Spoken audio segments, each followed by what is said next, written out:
Hey lovely people, it's a girl Onana and I welcome you all to Onana Nation. So if it is your first time on this channel, please go ahead and subscribe because you're definitely going to love it here. On this channel we talk all things entertainment, we talk about African recipes, and we do lifestyle. So please go ahead and subscribe because you definitely enjoy this space. Alright, so today we're actually going to be talking about Daphne Njie, a Cameroonian singer, songwriter and performer who just recently opened up about being raped. So she was raped 10 years ago and it's a traumatic experience that has been haunting her down for all these years, and today she finally finds the strength, the power to voice her opinion about that traumatic experience. So today she actually just came plain and she's like, guys, this is what has happened to me and this has been haunting me down all these years. I finally want to talk about it. I feel like I'm in a space where I want to open up about it so I can begin my healing. You know, to begin the healing process, sometimes you have to expose some things that have been happening to you in private. When you say these things, it's like you open the windows of the universe and air begins to come into your spirit. Healing begins and everything begins. So I'm going to go straight to Daphne's page, you know, to read the message which she wrote, and then we're going to analyze it step after step. So this is Daphne here, and she says, my name is Daphne Njie Efundem. I was raped as a child by someone whom I don't remember. I have lived through a series of depressions, anxiety and panic attacks, and a deterioration of my health due to the trauma I've been through. I suffer from panic attacks, oh poor thing, and throw up every time I try to get intimate because I get the strong smell of his sweat, oh my god, and flashbacks of the scene. This is really traumatic.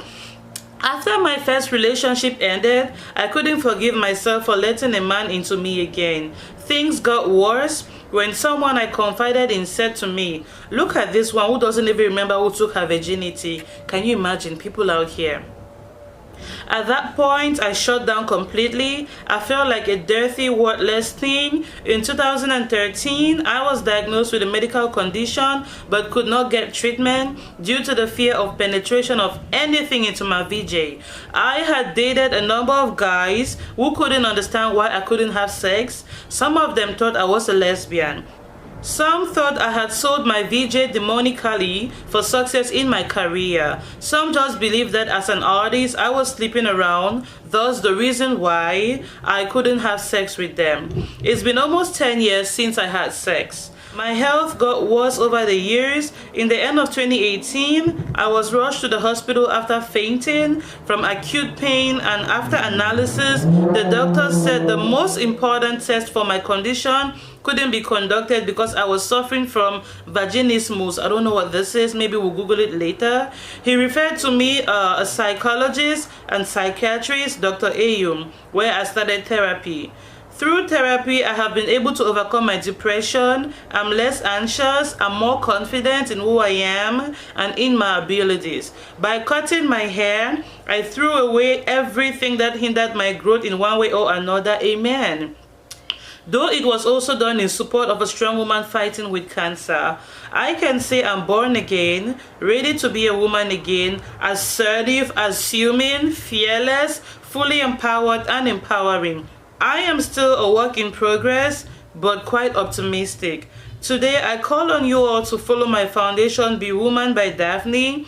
Together, let's fight against this increasing evil act of sexual abuse and encourage mental and psychological health care through therapy to enable our girls and women with hindrance. Alright, so that's Daphne, and today she finally has the strength and the courage to come out here and tell us her story. This is something that's been traumatizing her for a very long time, and thanks to therapy, she's finally finding her voice, her strength again, and that's why she's out here today telling her story in hopes that she can inspire other girls around the world to come out here and tell their stories as well. Because for healing to begin, you have to air out all these things that are troubling you, and most rape victims don't have the luxury of airing out their experiences because they're going to judge you. So most times when people come out here to say they've been raped 10 years ago or 15 years ago, some stupid people on social media will be asking them, what were you doing 10 years ago? You didn't say nothing. What were you doing 15 years ago? You didn't say nothing. Are you for real? If you don't have sense, if you don't have common sense, if your village people have used your brains to fry akara, have some more empathy, have some more respect for people's pain. If people are crying and you cannot sympathize with them, just keep your mouth shut. Make sure, Nogi, if you cannot even say sorry or whatever they're going through, just keep your mouth shut. This same thing happened in Nigeria a few months ago when Busolo Dakolo was crying that her pastor raped her. Biodun Fato Imbo. People were coming out to ask her, why didn't you say nothing back then? Are you guys for real? Most rape victims don't talk not because they don't want to talk. Oh. They don't talk because of three main reasons. The fear of stigmatization, one. The fear of who is going to believe me, two. And the fear of you don't want to scatter the church, or you don't want to scatter the family if the person rapes you, a family member, or you don't want to scatter the office if the person rapes you, your manager or your boss or whoever. So rape victims have these three things in common. They will not talk sometimes because of fear of stigmatization. They will be passing on the street and everybody will be pointing them. You see that one like that, she was raped. You see this one like that, she was raped. This is the stupid things which we do as a society that gets into people's heads. Sometimes when they are raped, they don't want to talk. Sometimes when they are abused, they don't want to talk. Sometimes when they are going through violence, they don't want to talk, because on the streets, you like this, you are the very people who will be pointing. You'll be pointing at people and be laughing. You see that one like that, she was raped, and you'll be laughing as if it's a good thing. So we have to revolutionize our minds as a society. We have to create this whole notion of not blaming victims, because I know people who blame rape victims. When somebody comes out here to say I was raped, the first thing that comes to their is what were you wearing? Oh, I think you were exposing your boobies. I think you were exposing your butts. Are you for real? No matter what somebody wears, is that the reason why you have to rape them?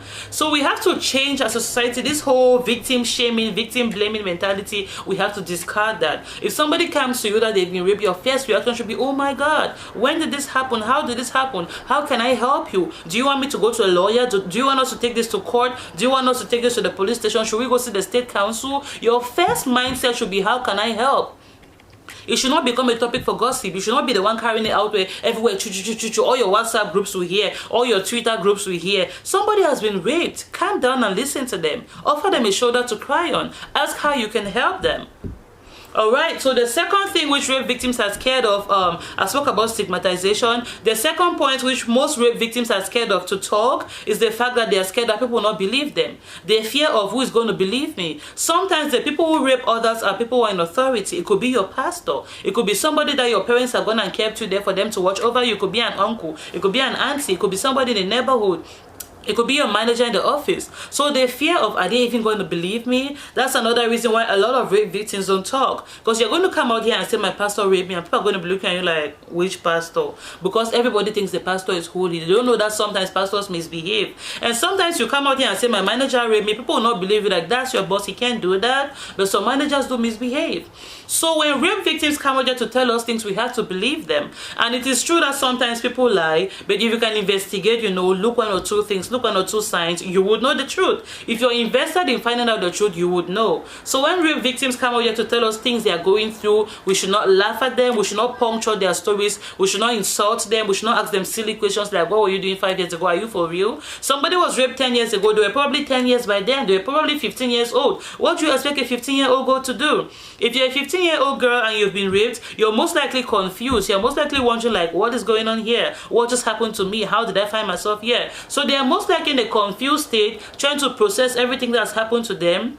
Their minds are running like 1,000 miles per hour. They're trying to figure like, how did I find myself here? What's going on? And then they come to you and to tell you like an elderly person in the society. And then you're the one carrying the story everywhere, everywhere. You guys should fear Jesus. You guys should fear God.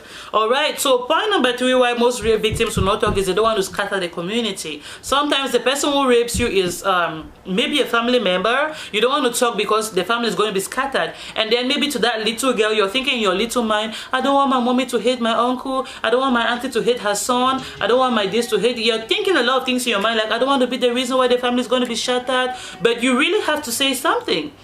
Because if you don't say something, you're enabling that person, and they're going to go ahead tomorrow and rape more little cousins. They're going to go ahead and rape more girls in the choir. They're going to go ahead and rape more girls in the ushers department. So if somebody rapes you, whether it's your pastor, please talk. Oh, please find the strength. I know it's not easy. Please talk. If somebody rapes you, whether it's a choir director, whether it's somebody in the family, whether it's somebody in the company, please talk. Oh, even if it's 1 year, you need 1 year to recuperate, no problem. Recuperate and talk. Even if you need 5 years, no problem. Just as much as you come out here and talk, tell us your experience, so this person cannot go out there raping other small girls, other young girls in the neighborhood. We need to know these people. We need to know them by their faces. So I'm really sad about what has happened to Daphne, but I'm happy she's rising on top. You know, when they go low, we go high. I'm happy she's finally forgetting all of those. You know, she's gotten counseling. She sought the help of therapists, and today she's in a better place. I feel good for her. That's very amazing. And then in this message, Daphne also says she has not had no sexual intercourse in 10 years. That's such a long time. Like, I really can't even imagine what it means to not have sex for 10 years, but kudos to her. You know, she was going through a healing process, and the real person I want to congratulate here is her fiance, the guy Cyril Njie was with Daphne, dating her all this while. They have not had sex, so because if she says she hasn't had sex for 10 years, obviously she has not had sex with Cyril.